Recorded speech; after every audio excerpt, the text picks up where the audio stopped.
مسجد فضیل فوز صاحب سے خواہش کرتا ہوں وہ آئے اپنے تاثرات کا اظہار بھی فرمائیں اور اپنے نادیہ کا نام سے بھی ہم سب کو مستفیض فرمائیں.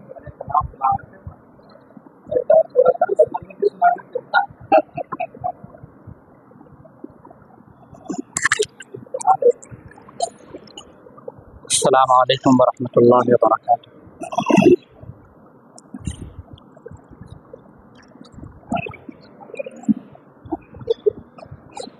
خلق میں افضل میرے پیمبر صلی اللہ علیہ وسلم. خلق میں افضل میرے پیمبر صلی اللہ علیہ وسلم. رحمت عالم سب کے ہیں سرور صلی اللہ علیہ وسلم. شرم سے سارے چاند ستارے جن کے آگے جھک جاتے ہیں. شرم سے سارے چاند ستارے جن کے آگے جھک جاتے ہیں. خوب ہنسی ہے چہرہ انور صلی اللہ علیہ وسلم. خوب ہنسی ہے چہرہ انور صلی اللہ علیہ وسلم. دنیا کے پر نور نظارے جگمگ جگمگ کرتے تارے.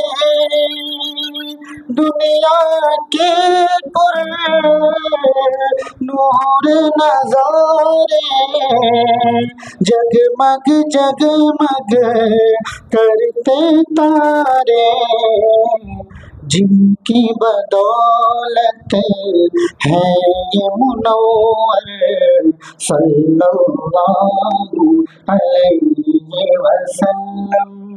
جن کی بدولت ہے یہ منور صلی اللہ علیہ وسلم. ثانی نہیں ہے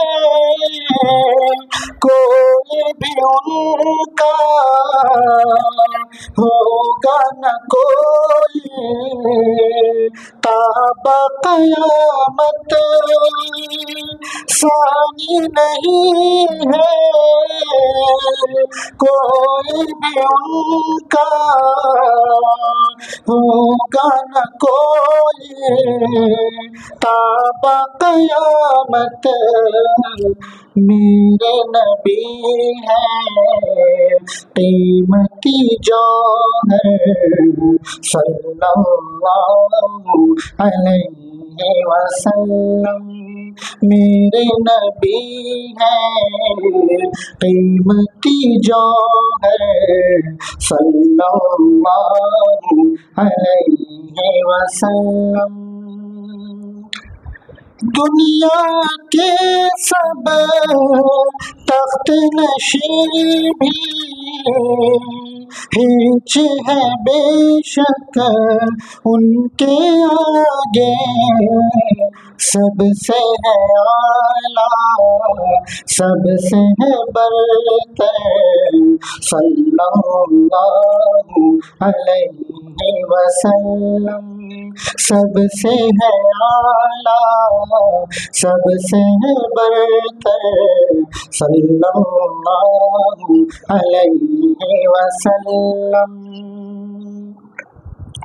ذکر پیغمبر میں ہے حلاوت، فوز دہن پر ذکر ان کا،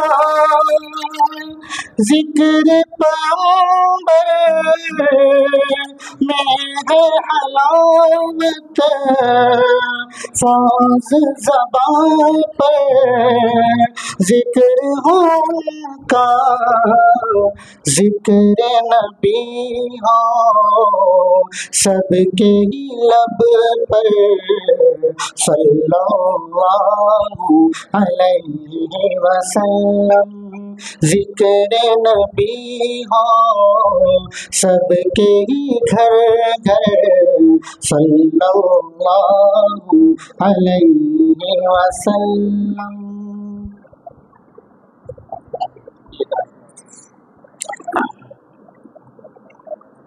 میں سب سے پہلے آج اللہ رب العزت کا بعدہ ذمہ داران مدرسہ بالخصوص حضرت مولانا مصباح الدین حسانی صاحب دامت برکاتہم کا بےحد ممنون ہوں کہ آج مجھے نعت النبی صلی اللہ علیہ وسلم کے حسین و جمیل باغیچے کی آبیاری کا موقع عنایت فرمائے۔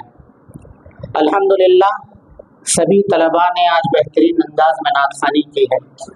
میں صرف 2-3 باتیں آپ حضرات کے سامنے رکھوں گا، اس کے بعد استاد محترم حضرت مولانا عبدالعلیم الدین واحد صاحب آپ کو نعت خوانی کے اصول اور ضوابط بتائیں گے کہ نعت خوانی کیسے کی جاتی ہے۔ عزیز طلباء، میرے استاد محترم حضرت رحمان جامی علیہ الرحمہ نعت خوانی کے متعلق 3 باتیں فرمایا کرتے تھے۔ پہلا یہ کہ کلام کا انتخاب بہتر ہو، یعنی کلام اچھا ہو۔ اس کا معنی کیا ہے؟ یعنی صحیح العقیدہ لوگ لکھے ہوں۔ اور ساتھ ہی ساتھ میرے استاد محترم یہ کہا کرتے تھے کہ صحیح العقیدہ لوگ لکھے ہوں اور وہ صاحب فن ہو، یعنی فن سے واقفیت ہو۔ اور دوسرا میرے استاد محترم بتایا کرتے تھے کہ لحن ایسی ہو جو سماعتوں کو متوجہ کر سکے، یعنی لحن ایسی نہ ہو کہ لوگ اس کے ذریعے سے بیزار ہو جائیں۔ اور تیسری بات یہ کہ تلفظ کی ادائیگی کی درستگی۔ بنیادی طور پر یہ 3 چیزیں بڑی اہمیت کی حامل ہیں۔ پہلا یہ کہ کلام اچھا ہو، یعنی صحیح العقیدہ لوگ اور صاحب فن حضرات لکھے ہوں۔ اور دوسرے یہ کہ لحن ایسی ہو جو سماعتوں کو متوجہ کر سکے۔ تیسرا تلفظ کی ادائیگی کی درستگی۔ اس کے علاوہ میرے استاد محترم حضرت رحمان جامی علیہ الرحمہ فرمایا کرتے تھے کہ کلام میں کسی کے ذریعے سے سامعین حضرات سے داد مانگی نہیں جاتی، کسی کے ذریعے داد مانگی نہیں جاتی۔ عام طور پہ یہ کہا جاتا ہے کہ بیداری کا ثبوت دو، سبحان اللہ کہو، ماشاء اللہ کہو، داد مانگ کر نہیں لی جاتی۔ داد استاد محترم کہا کرتے تھے، جیسے راحت اندوری کے بارے میں کہا کرتے تھے کہ شعر کہتا تھا داد لیتا تھا، دل کی کھیتی کی کھاد لیتا تھا، اچھے اچھوں سے ایسے ویسوں سے چھین کر اپنی داد لیتا تھا۔ داد مانگی نہیں جاتی بلکہ چھین کر داد۔ کلام ایسا ہو کہ لوگ سامعین آپ کا کلام سن کر بے ساختہ داد دینے پر مجبور ہو جائیں۔ بس انہی چند باتوں پر اپنی بات ختم کرتا ہوں، اور اللہ تعالیٰ سے دعا ہے کہ اللہ تعالیٰ ہمارے نعتیں پڑھنے کو اور نعتیں سننے کو قبول فرمائے اور اسے وسیلہ سعادت دارین بنائے۔ جزاک اللہ خیر۔ السلام علیکم۔ جزاکم اللہ خیر۔ اس کے بعد میں بڑے ہی ادب و احترام کے ساتھ مولانا علیم الدین